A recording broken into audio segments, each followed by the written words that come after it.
The Holy Gospel according to John. Glory to you, O Lord. The next day, Jesus decided to go to Galilee. He found Philip and said to him, "Follow me." Now Philip was from Bethsaida, the city of Andrew and Peter.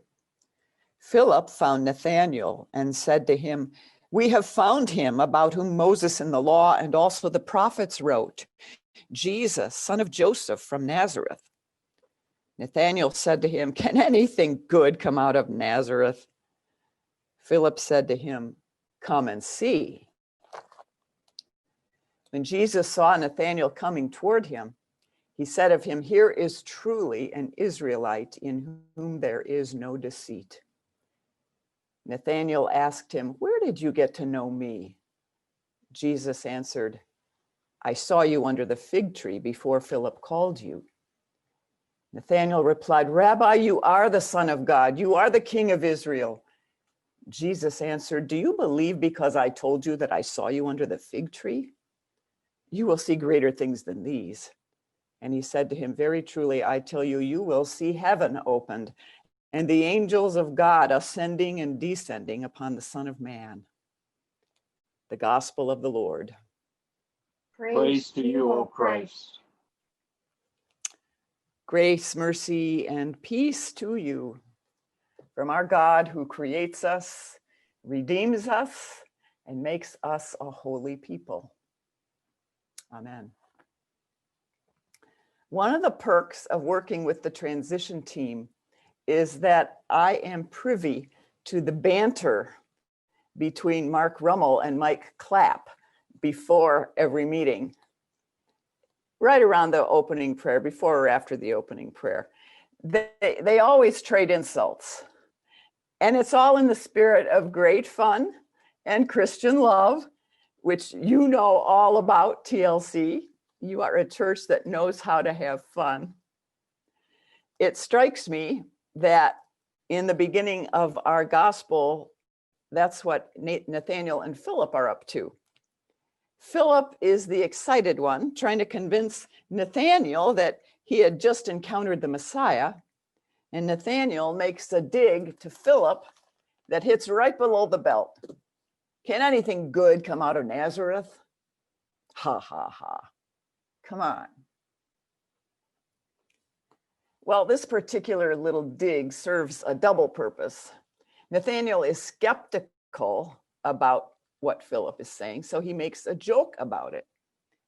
But his skepticism is also an invitation to the rest of us to feel at home in the story.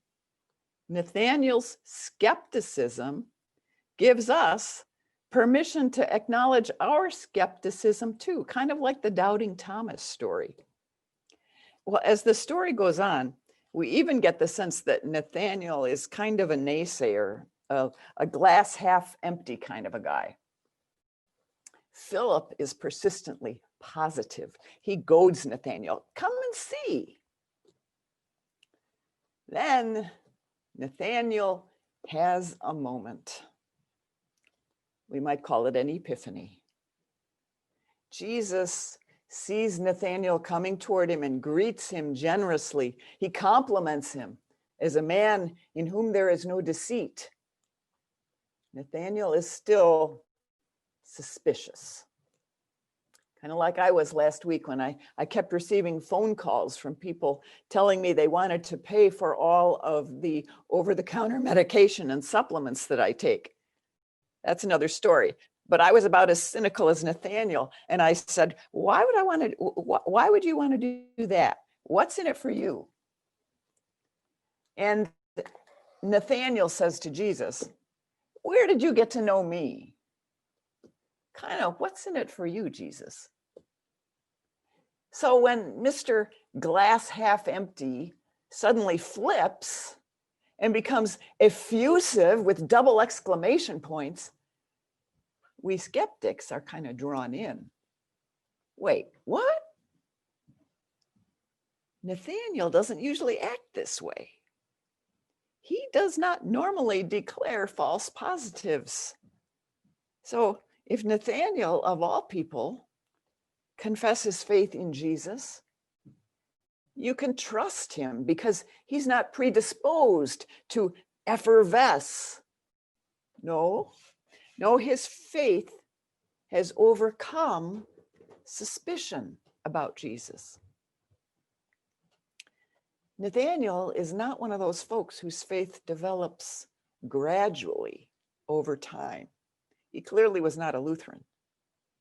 No, he comes to faith instantaneously. In fact, he startles himself when suddenly the reality of Jesus snaps into focus. Something about that fig tree remark clarifies for Nathaniel who Jesus is. We're not privy to what exactly transforms Nathaniel's thinking about Jesus, but what is clear is that epiphanies of the Christ come to different people in drastically different ways. So, do you have an epiphany story? Have you had an experience where Jesus was somehow manifest in your life and you got some clarity around who he is and maybe what he was calling you to do? I have a few of those stories, and unless you want to be here all day, I'll pass on sharing mine because I want to move to Martin Luther King's story. Today and tomorrow, our nation and the church commemorates the life of Martin Luther King Jr. He too was changed and called through an epiphany experience. Like Nathaniel, he too has a moment. He describes it this way. I was ready to give up, he says. With my cup of coffee sitting untouched before me, I tried to think of a way to move out of the picture without appearing a coward. In this state of exhaustion, when my courage had all but gone, I decided to take the problem to God. With my head in my hands, I bowed over the kitchen table and prayed aloud. The words I spoke to God that midnight are still vivid in my memory. He prayed, I am here taking a stand for what I believe is right, but now I am afraid. The people are looking to me for leadership, and if I stand before them without strength and courage, they too will falter. I am at the end of my powers. I have nothing left. I've come to the point where I can't face it alone. At that moment, he says, I experienced the presence of the divine as I had never experienced God before. It seemed as though I could hear the quiet assurance of an inner voice saying, stand up for justice, stand up for truth, and God will be at your side forever. Almost at once, he says, my fears began to go. My uncertainty disappeared. I was ready to face anything. And as we all know, face anything he did. Come and see with me for a moment. It's 1986, 18 years after his death. President Ronald Reagan is giving a speech proclaiming the birthday of Martin Luther King Jr. a holiday, a national holiday. He lifts up King's, quote, prophetic voice that reached out over the chasms of hostility, prejudice, ignorance, and fear to touch the conscience of America. President Reagan speaks of Dr. King as an uncompromising champion of nonviolence, though King was often the victim of violence himself. And as we know, Reagan says, a shameful act of violence cut short his life before he reached his 40th birthday. On January 30th, 1956, Dr. King stood amid the broken glass and splinters of his bombed out front porch and calmed an angry crowd clamoring for vengeance. We cannot solve this problem through retaliatory violence, he told them. President Reagan tells us how Dr. King steadfastly opposed both the timid and those who counseled violence. To the timid, he preached that true peace is not merely the absence of tension, it is the presence of justice.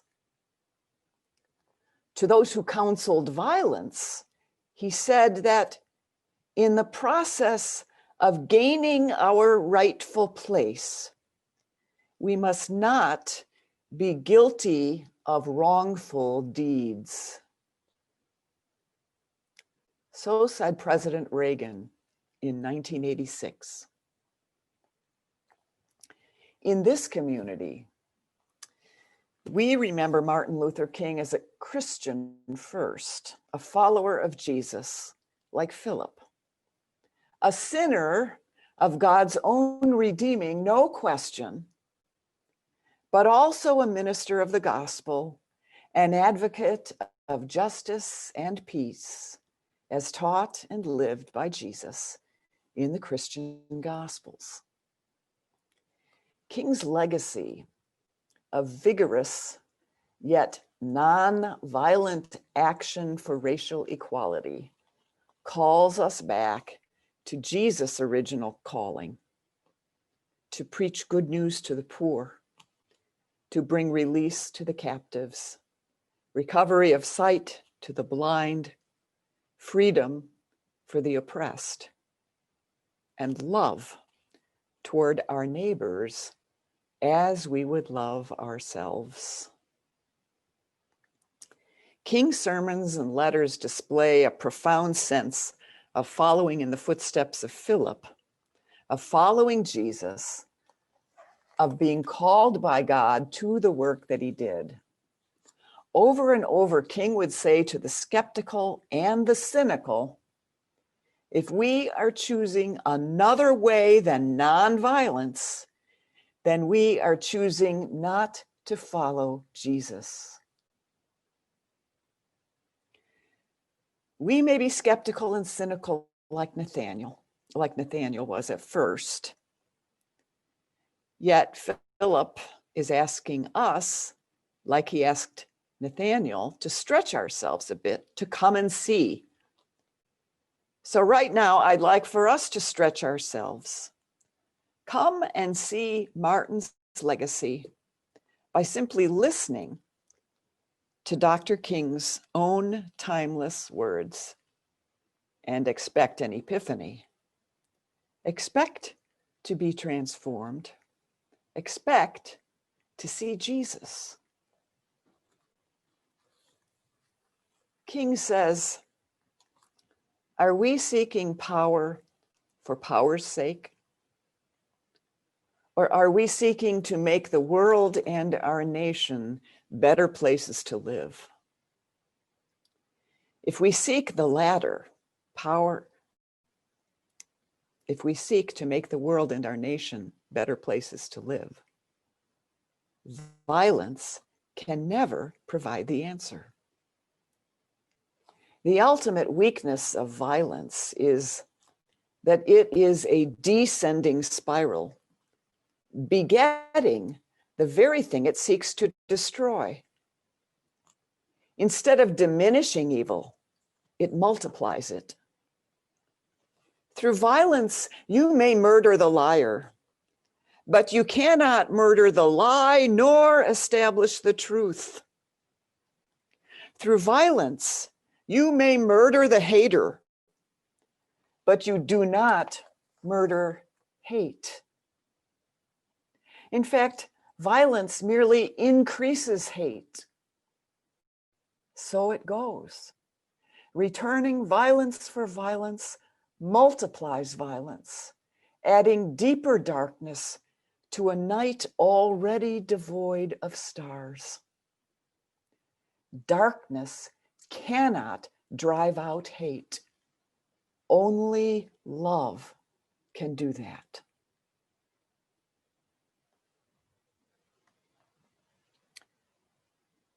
Today we honor the life and the legacy of this brother in the faith.